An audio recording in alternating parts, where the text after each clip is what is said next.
Uyobanga ngiphindezeleni. So kunendlela endithi siyaphi? Okay, siphi-ke la Nkosi yami? Sibheke eJohannesburg, eduze edolobheni. Ithi-ke lana-ke bese sigodla la ngase-F_N_B Stadium, siphikelelwe khona nje. Sangena halakasha eJozi. Sesingaphakathi-ke lana siyagudla, gudla ngosawa.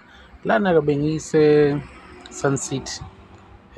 Ngithengile okunjani iflaski, ngithengele isalukwazi sami. Le ekhaya ngizosiphathisa. Bengehla nge-escalator-ke lana. Sengiyokwenza okunye la, bengisalungisa ifoni. Lana-ke bese ngibuya khona eJozi. Ngimobi-ke uma ngike ngasebenzisa imali kaningi kakhulu kwaze kwashaya enhlizweni. Besigudla ngaphakathi eJozi la, sengiphuma-ke ngibuyela endlini. Gijima ngo-freeway lapha, sigijima ngo-freeway nansi eJohannesburg yonke le. Yonke le Johannesburg. Sihlala eGoli bafana. Yithi abahlali beGoli.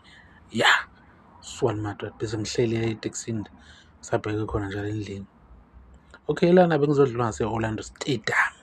Yazi abanye abantu kuye bengathi uya-claim-a uma uthi uhlala eSoweto, yabo. Yabona le mikhukhu lena, angazi benze njani la bantu bakubanda. Dankie bafowethu, nayi i-vlog yami. Sharp.